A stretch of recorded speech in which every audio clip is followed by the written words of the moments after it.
की सरकार है ये लगातार किसान को कैसे कमजोर किया जाए उसके लिए कोई ना कोई योजना बनाते रहते हैं। पहले तो इन्होंने एक किसान को कमजोर करने के लिए फर्जी बीमा योजना शुरू की। किसान से पैसा लिया और किसान का पैसा जो हजारों करोड़ रुपए इकट्ठा करके किसान की फसल अगर खराब हुई कि अगर सारे गांव की फसल खराब होगी 100% तो मुआवजा राशि देंगे। बड़ी बड़ी कंपनियों को उन्होंने लाभ दिया। उसके बाद जब चौटाला साहब के वक्त में दादू नबीपुर नहर जो बनाई हुई थी जिसका काम 4 जिलों में रिचार्ज करना था और उसकी वजह से 4 ऐसे डिस्ट्रिक्ट थे हमारे जहां पे कैनाल फ्रेश वाटर नहीं था, जमीन से पानी निकलता था और जमीन से पानी निकलने की वजह से वो इलाका डार्क में आना शुरू हो गया। चौधरी ओम प्रकाश चौटाला ने वो एक फ्लडी नहर निकाली थी दादूपुर नलवी के नाम से, जिसमें जब फ्लड आता था यमुना में तो उसका पानी उठा करके उस नहर के माध्यम से इन 4 जिलों में रिचार्ज के लिए दिया जाता था। वो केवल इसलिए बंद कर दी क्योंकि उससे उन 4 जिलों के किसान को लाभ मिल रहा। उसके बाद किसान की जो फसल खरीदी गई उस खरीद के अंदर भी इन्होंने नमी के नाम के ऊपर धान में हजारों करोड़ रुपए का घोटाला किया। किसान को कमजोर करने के लिए उसका पैसा उसकी जेब से निकाल करके खाया। हमने उसकी भी सरकार से डिमांड की इसकी जांच हो। आज तक 8 वर्ष में कोई जांच नहीं हुई। हर वर्ष हजारों करोड़। उसके बाद गेहूं खरीद में खा गए, अनेक घोटाले इन्होंने किए, उनकी भी किसी की कोई जांच नहीं कि अगर हाउस के अंदर भी कोई किसान के इश्यू को लेकर के चर्चा करता है तो उसका जवाब उसको जब कोई अपनी बात पे अड़ जाए तो फिर उसकी बात सुनने का इश्यू है। आज मेरा जो सवाल लगा हुआ था वो डॉक्टर प्रदेश के अंदर कोई 1000 से ज्यादा ब्लॉक, एग्जैक्ट मेरे पास फिगर भी है लिखा हुआ, बहुत सारे ब्लॉक हैं ऐसे जो डार्क जोन में। डार्क जोन का मतलब ये है कि ना तो आप ट्यूबवेल का कनेक्शन दे सकते, अगर वहां ऑलरेडी ट्यूबवेल चल रहा है और वो ट्यूबवेल किसी वजह से खराब हो गया तो उसमें आप नई मोटर नहीं डाल सकते, सरकार उसको परमिशन नहीं देती। कैनाल का पानी है ही नहीं तो फिर उसकी फसल तो राम भरोसे होगी, उसकी खेती तो राम भरोसे होगी कि बारिश होगी, उसकी जो जमीन है जो अच्छी खासी फसल पैदा होती है जिसमें वो वीरान हो जाती है, खराब हो जाती है। मैंने उसको लेकर के सवाल लगाया हुआ था कि क्या जो डार्क जोन है सरकार ने उसका रिव्यू करवाया और कैसे उस डार्क जोन को रिचार्ज करने के लिए सरकार ने कोई ऐसी स्कीम बढ़ाई जिसकी वजह से दोबारा कोई ट्यूबवेल लगा सके या उस इलाके को रिचार्ज किया जा सके जिससे कोई उसके ट्यूबवेल में पानी बढ़ जाए। ये सारी बात जब मैं कर रहा था, मैंने जब अपना सवाल पूछा तो सवाल के जवाब में एक बात लिखी हुई है जो बड़ी हैरानी करती है। वो कहते हैं कि हमने जोड़ जो है उसको रिचार्ज करने में भी पैसा खर्च किया। जोड़ के पानी,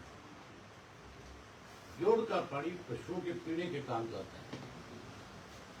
जोड़ के पानी से गांव के बीच में होने की वजह से कोई कुएं में पानी मिल सकता है। कोई छोटा मोटा हैंडपंप भी लग सकता है। ख्याल खेत के अंदर कोई ट्यूबवेल नहीं लगा। लड़ी ये पूछे ही था कि क्या जोड़ के अंदर जो आपने रिचार्ज की बात करी है उस पर कितना पैसा खर्च है ये बता दें। और जब 2 साल तक पंचायत के चुनाव नहीं हुए उस वक्त पंचायत डिपार्टमेंट सौंदर्यीकरण के नाम खुदाई करी। तो मैंने पूछा कि वो जो उस वक्त में भी कोई पैसा खर्च किया था उसका कोई लाभ मिला, कितना कितना पैसा। मैं ये सब बातें जो पूछ रहा था, हाउस के अंदर क्या होता है, किसी भी विधायक का, किसी भी मेंबर का कोई भी क्वेश्चन लगा हुआ है उससे सप्लीमेंट्री पूछा जाता है और मंत्री का ही काम है उस सप्लीमेंट्री का जवाब देना। अगर वो सप्लीमेंट्री मंत्री के उस क्वेश्चन से बाहर जाकर के कोई पूछ रहा है तो मिनिस्टर ही ये बात बताता है, ये उससे जुड़ा हुआ सप्लीमेंट्री नहीं आता। अगर आपने ये जानकारी लेनी है तो अलग से लिख करके, ये काम उसका है, मिनिस्टर का। मेरे मामले में मिनिस्टर तो चुपचाप बैठा था। स्पीकर उन्होंने कहा कि आप सप्लीमेंट्री नहीं पूछिए। मैंने उनसे पूछा भी सप्लीमेंट्री कहां से पूछना है ये आप बता दो। कहता आप सौंदर्यीकरण की बात क्यों कर रहे हो। मैं बोला चलो आप सौंदर्यीकरण के बारे में कोई आपको दिक्कत है तो मुझे ये बता दो कि जोड़ के अंदर जो पानी गया है, जोड़ की जो खुदाई हुई है उसमें कितना पैसा खर्च हुआ। आज इनकी मंशा थी वो केवल ये थी कि अगर सिंह को इस सवाल के ऊपर सप्लीमेंट्री नहीं पूछने देगा और उसके लिए पहले से ही स्पीकर को ये तैयार करके लाए थे कि आप इंटरप्ट करोगे और फिर उसके बाद हम जो है इस बात का विरोध करेंगे और आप उनको नेम करके बाहर कर देना। आज उनको एक और भी डर था मेरा। आज मैं बजट पे बोलता और बजट पे भी मैं बहुत सारे ऐसे इश्यूज हैं जिनके अंदर पैसा लैप्स हुआ है, जिनके अंदर इन्होंने जो है कागजों में फर्जी पैसा खर्च करके दिखा रखा है, वो पैसा एक्टिव में नहीं लगा। मैं वो सारी बातें पूछता तो इनको कहीं से इस बात की जानकारी मिली होगी, इसलिए इन्होंने ये आनंद फानंद में आज मुझे नेम कर दिया और ये कहा गया कि मैंने अपशब्द कहा है। तो स्पीकर मुझे बारी बारी इंटरप्ट करेगा तो मैं ये बात जरूर कहूंगा स्पीकर को कि आपको मेरे से तकलीफ है, ये बता दो। आज आप अगर हाउस का समय देखो आपको हैरानी होगी कि जब भी मैं कभी खड़ा हुआ हूं बोलने के लिए, चाहे मैं कालिंग पे बोलने के लिए खड़ा हुआ, चाहे कोई मेरा क्वेश्चन था उस पर, चाहे कोई 0 ओवर पे, चाहे तो मैं किसी और इशू, स्पीकर ने मेरे आधे से ज्यादा समय खराब किया, हमेशा मेरे साथ बेवजह बहस में पड़ा।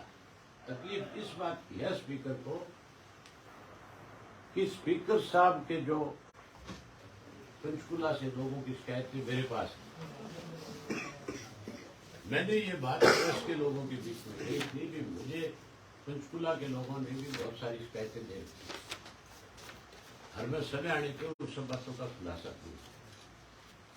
ये मेरी जिम्मेवारी बढ़ती है, मेरी अपनी पार्टी है और अगर कोई मुझे आकर के कंप्लेंट करेगा, कोई मुझे कोई डॉक्यूमेंट्स ला करके देगा तो मैं वो हाउस के अंदर भी डॉक्यूमेंट्स के साथ सारी चीज पूछूंगा और अगर हाउस में मुझे नहीं बोलने दिया जाएगा तो फिर प्रजातंत्र में आप लोगों के बीच में जाकर के अपनी बात कह सकते हो और मीडिया के माध्यम से, प्रेस के माध्यम से भी आप अपनी सारी बात रख सकते हो।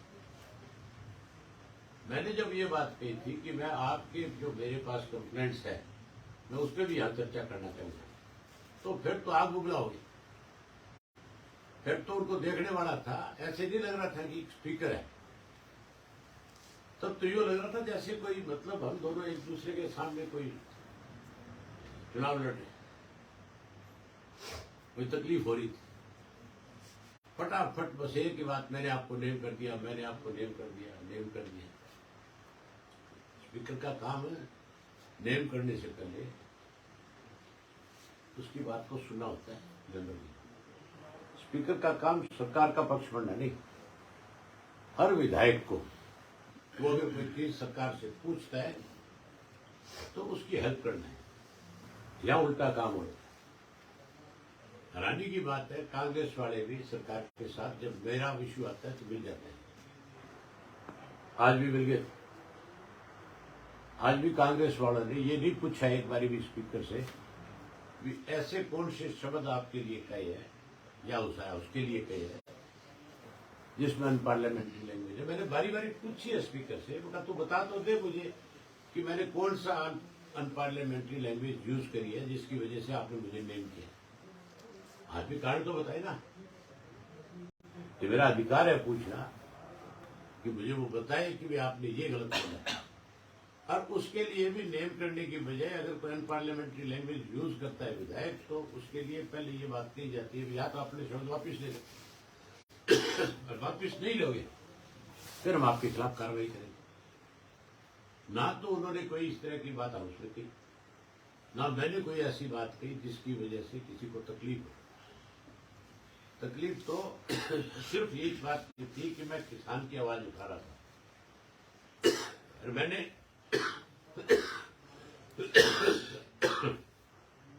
स्पेशल आज सेशन के लिए मैं अपनी यात्रा छोड़ करके आया। जहां मैंने अपनी पद यात्रा शुरू कर रखी है, आज इसलिए आया था कि पिछले 2 दिन से बारिश है, ओलावृष्टि है। हरियाणा के अंदर किसान की सरसों की पकाई फसल जो है सरसों की वो आज खराब होगी। गेहूं तेज हवा चलने की वजह से, बारिश की वजह से गेहूं भी 50% से ज्यादा खराब है, जमीन पे आ गई। उसका भी झाड़ जो है आप देखना, जब गेहूं निकलेगी कहीं 40 मन होनी थी वहां 20 मन भी नहीं बचेगी। मैंने वो इश्यू भी आज रेज करने थे कि सरकार क्या उन किसानों को कोई मुआवजा देगी जो फसल खराब हुई है, जो ओलावृष्टि की वजह से हुई है, देगी तो कितना मुआवजा देगी बताएं। ये जरूरी अहम मुद्दे थे, पर ये इश्यू रेज ना हो उसके अंदर। इसके लिए स्पीकर ने अब सरकार ने मिल करके मुझे नेम करने का काम किया। अब मैं हाउस में तो जाकर के बात कह नहीं सकता था, इसलिए मैंने आप साथियों को बुलाया कि आज मैं हाउस के अंदर किन किन इश्यूज को लेकर के बात करता। आपके माध्यम से मैं लोगों तक अपनी बात पहुंचाना चाहता हूँ। सरकार मुझे नहीं लगता कि किसान को कोई मुआवजा देगी। सरकार मुझे नहीं लगता कि कोई स्पेशल गिरदावरी कराएगी या कोई किसान के बारे में कोई मुख्यमंत्री की तरफ से कोई रिप्लाई में कोई जवाब है, मुझे नहीं लगता। आज तो इस सरकार में नकली खाद की बात करी जा सकती थी, बीज की बात करी जा सकती थी, कीड़ेमार दवाइयों की बात करी जा सकती थी, लेकिन किसान का कोई भी इशू अगर हम कोई किसान के लिए अपनी तरफ से काली का टेंशन देते हैं तो सरकार भागती है। अगर डार्क जोन के बारे में पूछते हैं तो सरकार जो है तिरमिला उठती है। अगर ऋण के बारे में पूछते हैं किसान के तो सरकार फिर बहुत बड़ा फैसला लेती है। मुझे तो पूरे टाइम के लिए 2 दिन के लिए सदन से बाहर कर दिया इस बात, मेरी बात का जवाब देने के लिए। ये हालत है, ये किसानों की विरोधी है। ये किसान को कमजोर करने के लिए किसी भी हद तक जा सकता है।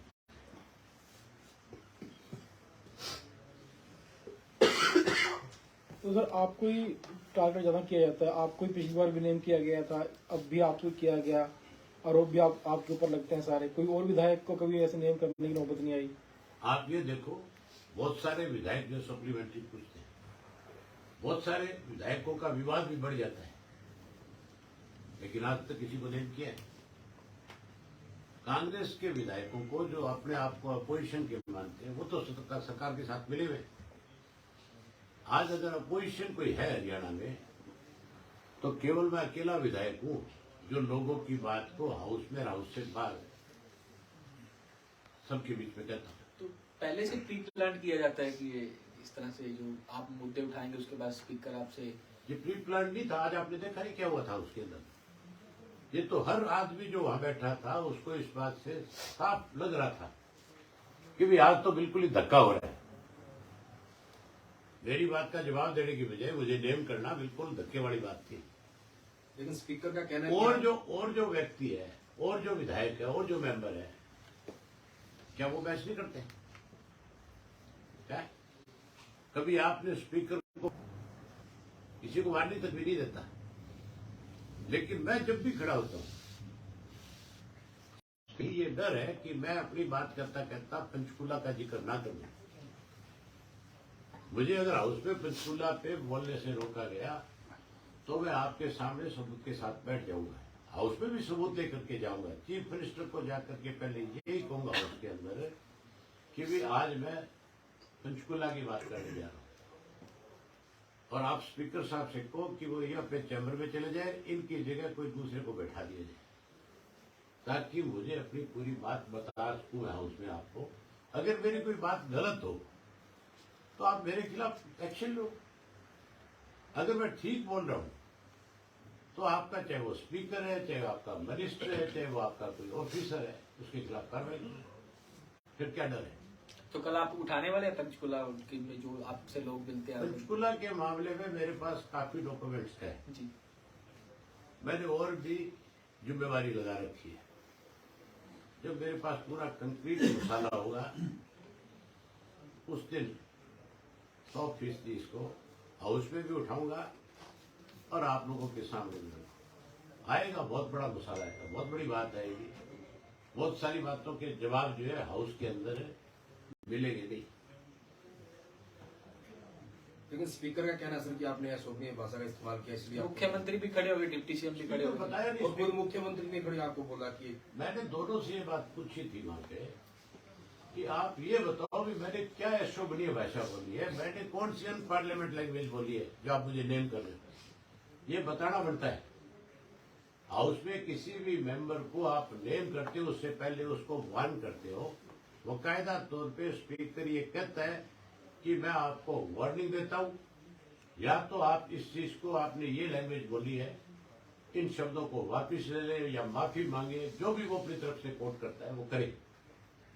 लेकिन वो सीधा ये नहीं कर सकता और नेम नहीं करना। मैं मेंबर हूं, वैसे 89 मेंबर हो रहे हैं, स्पीकर भी उनमें एक है, वो मुझे ये नहीं कह सकता कि तुम बाहर जाओ। ये मतलब किस तरह तानाशाह तरीका अपना रखा है उसके अंदर। पहले तो मुझे कह रहा था देख लूंगा, मैंने कल जाते कुछ, लेकिन आज पहले से प्री प्लान था कि इसको निकाला जाए। सर स्पीकर का कहना है आप मुझे बताओ, किसी मेंबर को कभी स्पीकर ने आज तक कहा मैं देख लूंगा? स्पीकर इस बात का जवाब दे। ये अनपार्लियामेंट्री नहीं है, तो पहले स्पीकर माफी मांगे। हाउस के अंदर उसको माफी मांगनी चाहिए इस बात के लिए कि भी मैंने आपके लिए गलत शब्दों का इस्तेमाल किया। ये पता है उनको अच्छी तरह से कि मैं, मेरी बात का जवाब नहीं है इनके पास, इसलिए इस तरह की भाषा। मतलब कोई वार्निंग तो देगा कि नहीं देगा? बिना वार्निंग दे कोई निकाल देगा? क्यों? मैं उसके घर में बैठा हूं, उसके दफ्तर में बैठा हूं। सेशन के पहले चरण में भी आपको 2 दिन के लिए निष्कासित किया गया, आप आगे फिर ऐसा हुआ? मैं गया हाईकोर्ट में, और इन्होंने तो, स्पीकर ने तो सारी हदें पार कर दी। अब इनका प्रजातंत्र में कोई विश्वास नहीं है। तुम्हारी सरकार बेपोती है, इसमें जो तुम फैसले कर लोगे वो सबको मानने पड़ेंगे। ये तो राजाओं के राज से भी बुरी हालत है। आज तो मेरे ख्याल वो कौन होता था, एक मुस्लिम जो, जिसके बारे में कहा जाता था अभी तुगलक की फरमान है, मोहम्मद तुगलक, ये तो उस तरह के फरमान जारी करते हैं। ये तो उस चेयर पे बैठ करके ये सोचता है कि तेरे से बड़ा कोई आदमी नहीं है, जो फैसला तू कर देगा मानना पड़ेगा। लेकिन आप देखो, कोर्ट ने नोटिस किया है, ये तो अदालत को अदालत नहीं मानती है, तो कोर्ट के नोटिस को भी हाउस के अंदर ये कहते हैं कि उसका जवाब नहीं दिया। विधानसभा का आपस का मामला, इन्होंने तर्क दिया कि ये विधानसभा का आपस का मामला है, इसमें कोर्ट इंटरफेयर नहीं कर सकता। ये कहाँ लिखा हुआ है? उन्होंने जवाब दिया है। ये लिखा हुआ कहाँ है कि जवाब नहीं दोगे? जवाब देना पड़ेगा हर हालत में। इसका जवाब तो स्पीकर को हर हालत में देना पड़ेगा, हर हालत में। इसके लिए कोर्ट जब 23 तारीख को सुनवाई करेगी तब आप देखना। इसका जवाब देना बनता है। आप बेवजह इंटरव्यू नहीं कर सकते।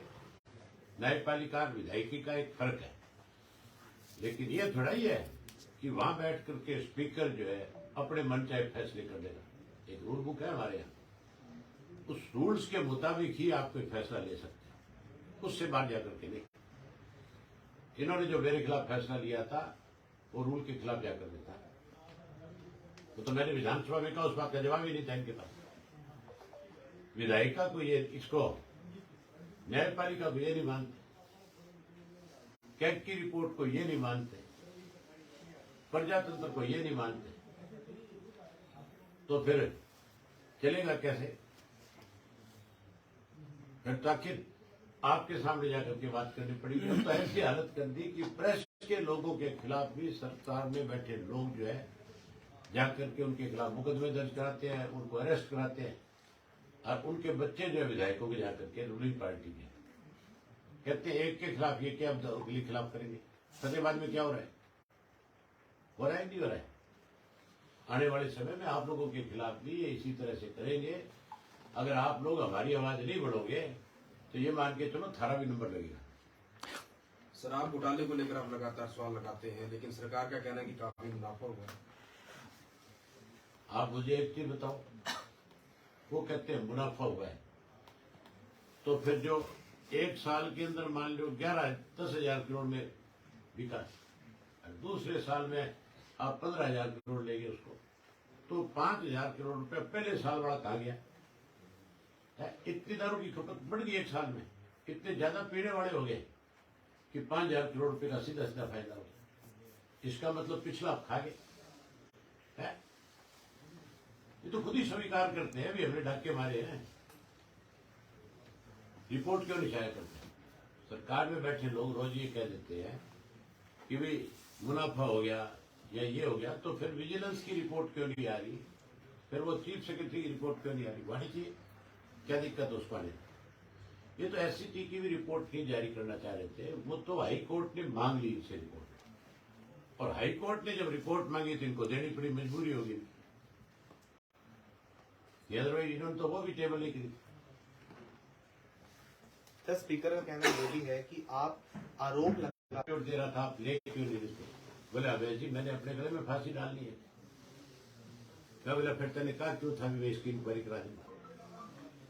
आज भी मेरे पास सबूत है, लोगों ने एफिडेविट दे रखे हैं, एक में भी सैकड़ों एफिडेविट है। फिर कार्रवाई मैंने विधानसभा के अंदर शरेआम ये बात कही है कि शराब का घोटाला हुआ है और उसके अंदर आपका मंत्री जो है वो पैसे खा गया शराब घोटाले। ये बात कही है नहीं कही है? तो फिर इससे बड़ा और क्या एफिडेविट दूंगा लिख करके? आप इंक्वायरी कराओ, नहीं खाए पैसे मेरे खिलाफ कार्रवाई कर लो, कोई रोकता है? हर चीज का सबूत क्या होता है? यही सबूत है ना कि मैं कह रहा हूँ, हाउस के अंदर कह रहा हूँ, हाउस में कई बात बहुत बड़ी होती है। मैं मुख्यमंत्री की तरह नहीं हूँ कि मैं जो हाउस में कह दूंगा और अगले दिन उस बात से बदल जाऊंगा। मुख्यमंत्री ने तो भूपेंद्र सिंह हुड्डा के खिलाफ सीबीआई इंक्वायरी की बात करी थी, बदल गया अपनी बात नहीं जी उसे।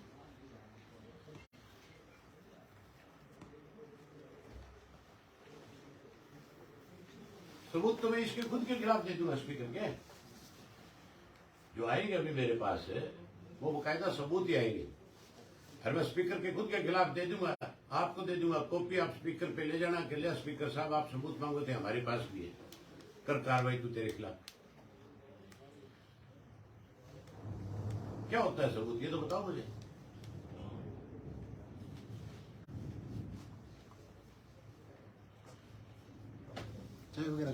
ठीक है, धन्यवाद आप।